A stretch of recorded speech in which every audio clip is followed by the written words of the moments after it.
So hello guys, welcome to another video. आज जिन stocks में बात करने वाले हैं उसमें सबसे पहला नाम है स्टेट बैंक ऑफ इंडिया।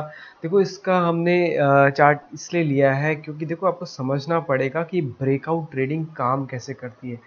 जब कोई कंपनी का शेयर साइडवेज चला जाए कुछ टाइम के लिए, उसके बाद आपको वेट करना होता है कि उसमें एक ब्रेकआउट आ रहा है, तो फिर हम उसमें एंटर करते हैं। यही होती है ट्रेडिंग का मेन फंडा। ये होता है कि आपको अपॉर्चुनिटीज़ उस कंपनी के शेयर में ढूंढनी है जिसमें कि थोड़ा सा साइडवेज के बाद एक नया मूवमेंट शुरू हो रहा हो। तो इस साइडवेज के बाद अब इसमें मूवमेंट निकली है। मैं आपको दिखाता हूँ, अभी अच्छे से जूम करके दिखाऊंगा। पहले इस चीज़ को मैं हटा दूँ यहाँ से।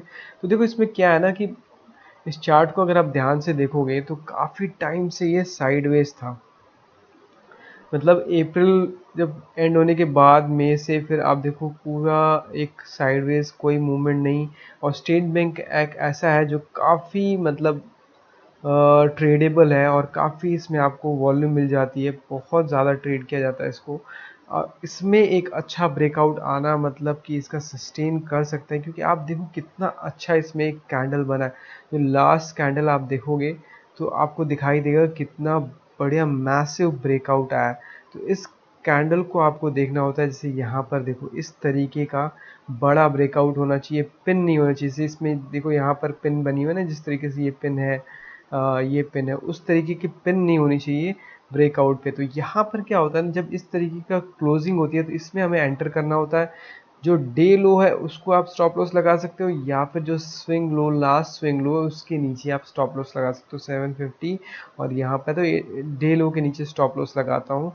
एंड अब यहाँ से ये रेडी है ऊपर जाने के लिए। इसका नेक्स्ट टारगेट अगर आपको देखना है तो पहले वीकली पे आपको इस चार्ट को ओपन करना पड़ेगा, मतलब थोड़ा बड़े टाइम फ्रेम पे देखना पड़ेगा, 1-2 साल का।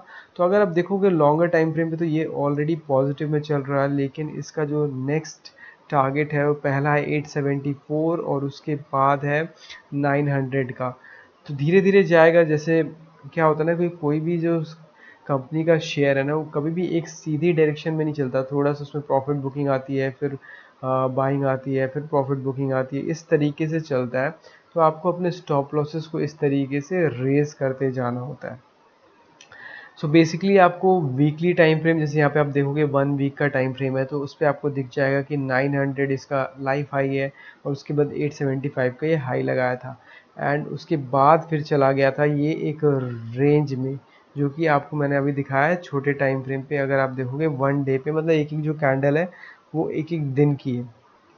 अब आज जब इसमें ब्रेकआउट आया, उसमें मैंने शॉर्ट्स भी डाला था, उसमें देखो आप इंट्राडे में भी देखोगे तो आपको पहले दो चीज़ें दिखेगी। एक तो कितना मैसिव इसमें वॉल्यूम का जंप आया जब इसने ब्रेकआउट दिया। यहाँ पर आप वॉल्यूम देखना नीचे, तो सुबह तो उसी जगह पर जो मैंने आपको दिखाया कि ये रेजिस्टेंस था, हम जब डेली टाइम फ्रेम पे देख रहे थे तो यहीं पे आके बार बार कंसोलिडेट कर रहा था इस जगह पर। एंड फाइनली आज इसको ब्रेकआउट किया है यहाँ पर, इसमें हमारी एंट्री। और आप देखो वॉल्यूम कितना ज़बरदस्त तरीके से बढ़ा है, ठीक है।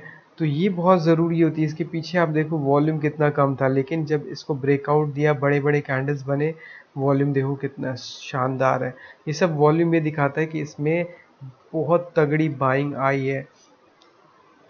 सो इसलिए हमारे ये रडार पे आया। आपको कोई भी ऐसा स्टॉक पकड़ना है जो कि देखो ये गिर रहा था ना काफ़ी टाइम से, पीछे गिरता हुआ आया 900 रुपये से, जैसे मैंने आपको दिखाया। तो उसके बाद ये एक हाई लगाने के बाद रेंज में चला गया। हमें क्या चाहिए, हमें चाहिए जो जब ये रेंज से ब्रेक करे।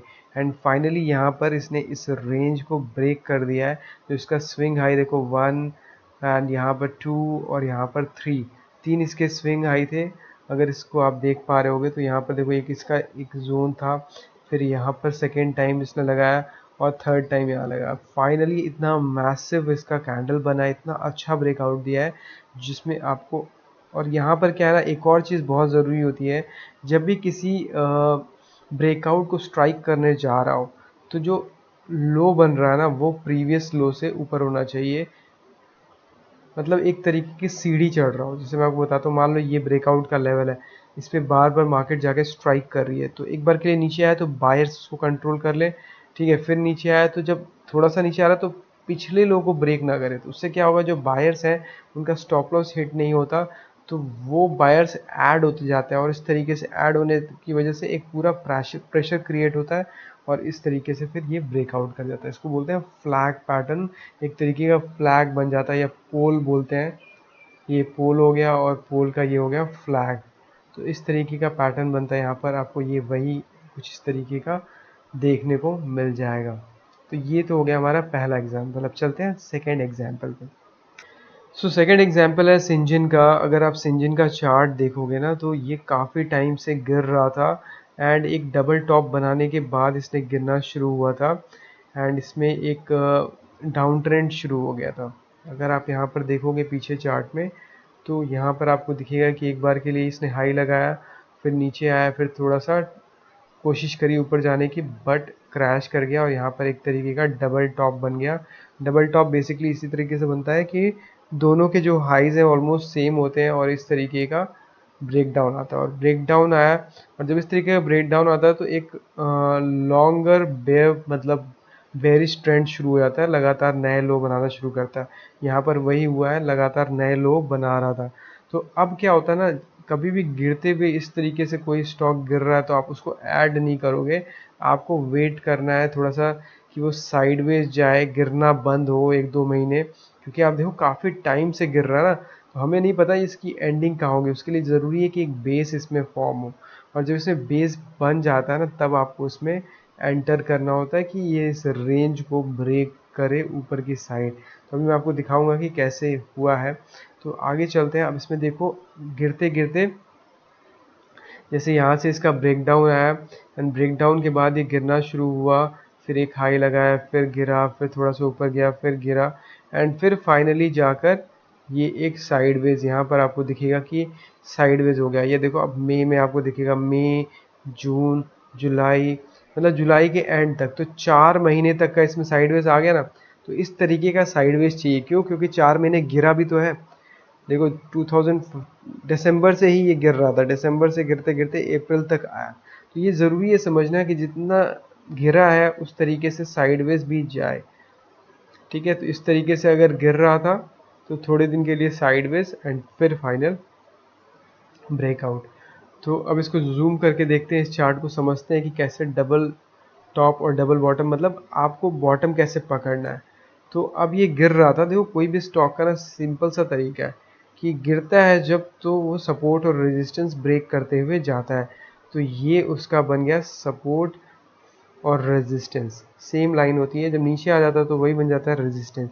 फिर वहाँ से एक बार के लिए पुल डाउन, लेकिन जैसे यहाँ पर आप देखोगे कि गिरा, लेकिन एक बार के लिए पुल बैक आया, पुल बैक के बाद वापस से सेल ऑफ जो आया, लेकिन जो प्रीवियस लो है उसको ब्रेक नहीं किया। तो रूल डाउ थ्योरी में भी यही कहता है कि प्रीवियस लो को अगर ब्रेक ना करे और उसके बाद ये चला जाए ऊपर, तो इसको बोलते हैं कि बेस यहाँ से फॉर्म हो गया है। तो यहाँ पर आपको दिखेगा कि ये बेस बना चुका है, एक तरीके का डब्लू पैटर्न आप बोलो। और इस डब्लू पैटर्न की खासियत ये है कि जो लो बनाया है, ये वाला जो लो है, ये प्रीवियस लो से ऊपर है। ये बहुत बड़ी कंडीशन होती है गाइस, इस लो के ऊपर होना चाहिए। तो उससे क्या होगा ना कि फिर नीचे बेस जो है ये बनता जाएगा, जैसे मैंने अभी एसबीआई के भी एग्जांपल में दिखाया। तो यहाँ से जब ये ब्रेक करेगा तो फिर पहला आपको 760 बहुत जल्दी दिखाएगा, क्योंकि बीच में कोई रेजिस्टेंस नहीं है, गैप है। और ये गैप को फिल करने जाता है। जैसे मान लो बीच में गैप होता है तो उसमें कोई ट्रेडिंग हो ही नहीं रहती है। तो जिस तरीके से नीचे आता है स्टॉक, उसी तरीके से ऊपर भी जाता है। तो ये तो रही बात, जो हमने 2 एग्जाम्पल लिया, इस तरीके से हम सेलेक्ट करते हैं और आज हमने इन दोनों को किया है। बाकी निफ्टी पे, तो निफ्टी आज मैंने निफ्टी को ट्रेड लिया नहीं, कल मैंने ट्रेड लिया था, वो मैंने ऑलरेडी डाल रखी है, आप जाकर देख सकते हो। निफ्टी एक रेंज में स्टक है। ये जो बीच की आपको ऑरेंज लाइन दिख रही है, ये एक रेंज है। इस रेंज को जब तक ब्रेक नहीं करेगा तब तक हम निफ्टी पे ट्रेड नहीं लेते हैं। अब 25,256 को जब ब्रेक करेगा तो हम इसमें एंटर करेंगे, या फिर 25,120 को ब्रेक करेगा तो एंटर हमारी बनेगी। बीच में अगर 3 दिन 4 दिन करता रहे, हमें कोई इसमें हम एंट्री नहीं लेते हैं। तो बहुत ही डिसिप्लिन होकर आपको ट्रेड करना पड़ता है, तभी जाके ट्रेडिंग आप कर सकते हो। रही बात बैंक निफ्टी की, तो उसमें एक ब्रेकआउट आया था, लेकिन ब्रेकआउट सस्टेन नहीं किया। मैं आपको दिखाता हूँ कि कैसे था। तो यहाँ पर डे हाई को जब इसने ब्रेक किया तो हमने एंट्री करी थी इसमें जब ये इसको ब्रेक किया था यहाँ पर ये। अब इसको भी एंट्री करने का रीज़न क्या था, देखो एक तो पहले डे हाई को ब्रेक कर रहा और वहाँ पर आने के बाद एक बेस फॉर्म किया, कंसोलिडेशन हुआ और उसके बाद कितना अच्छा ब्रेकआउट दिया। तो यहाँ पर आप एंटर कर सकते हो एंड उसके बाद आप देखो एक बार के लिए रीटेस्ट और फिर ऊपर गया।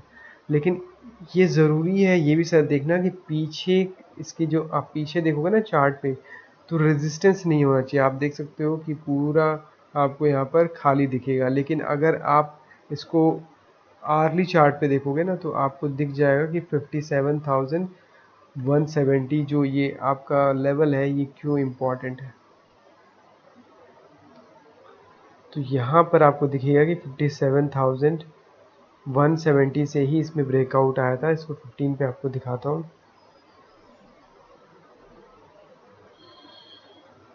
तो 15 मिनट के चार्ट पे आपको क्लियरली दिखेगा कि जो ब्रेकडाउन आया था ना इसमें यहीं से आया था। यहाँ पर थोड़ा सा मार्केट ने होल्ड किया था इस पोजीशन को, तो ये जो जोन था आप यहाँ पर भी देखोगे तो एक बार के लिए इसी जगह से सेल ऑफ आया था। तो ये हो गया हमारा एक पॉइंट, ठीक है। सेकंड पॉइंट ये हो गया, तो इसलिए इस ब्रेकआउट में काम किया था, लेकिन ऊपर के जगह पे रेजिस्टेंस था तो उस रेजिस्टेंस से वापस इसमें प्रॉफिट बुकिंग आ गई। अगर इसको आपको छोटे चार्ट पे भी देखोगे तो आपको क्लियरली समझ में आ जाएगा। अगर इसको हम 5 मिनट पे देखें तो दिख जाएगा। थोड़ा सा पीछे चलते हैं। तो 5 मिनट के चार्ट पे आपको दिखेगा कि ये जो एरिया है, ये जो जोन है, इसी का ब्रेकआउट यहाँ पर ये देखो ये है और फिर यहाँ से इसने फाइनली ब्रेकआउट दिया था। लेकिन नेक्स्ट जो लेवल था वो था 57,276 और वहीं से मार्केट घूम गई। तो लेवल बेस्ड ट्रेडिंग होती है हमारी और उसी पे हम ट्रेड करते हैं। अगर आपको कोई डाउट फिर भी आता है कि कैसे हम ट्रेड करते हैं तो आप कमेंट सेक्शन में पूछ सकते हैं, हम आपको बताएंगे ज़रूर। आपको वेट करना होता है कैंडल क्लोज का, बेसिकली उस जोन का, कि उसके ऊपर क्लोज हो जाए। जैसे यहाँ पर ये कैंडल, इसमें हमारी एंट्री होती है, ठीक है। इस कैंडल में आप एंट्री करो, मान लो आप 50% बुक भी कर लेते हो, बाकी 50% में अगर आपका स्टॉप लॉस हिट हो जाता है, अब कल इसको जब ब्रेक करेगा तो फिर हम इसमें वापस से एंट्री करेंगे, क्योंकि पीछे मैंने आपको कैंडल पे दिखाया कि वो सपोर्ट एंड रेजिस्टेंस कैसे काम करता है। तो सपोर्ट एंड रेजिस्टेंस ऐसे ही होता है, जिस तरीके से मार्केट नीचे गिरती हुए आती है तो फिर जब थोड़ा सा नीचे जाने के बाद कंसोलिडेट करती है तो फिर उन्हीं लेवल्स को रेस्पेक्ट देती है। इस लेवल को यहाँ पर रेस्पेक्ट देगी, ठीक है। एंड फिर जब ऊपर जाएगा तो फिर इस लेवल को भी रेस्पेक्ट देगी, क्योंकि वहाँ पर सेलर्स और बायर्स उसी तरीके से काम करते हैं और इस तरीके से मार्केट चलती है। तो जैसे नीचे आती है वैसे ही ऊपर भी जाती है। तो अभी देखते हैं कैसे रहता है। अगर कोई मैं ट्रेड लेता हूँ कल परसों में तो ज़रूर अपडेट करूँगा। मिलते हैं आपसे अगली वीडियो में, तब तक के लिए take care, see you and bye.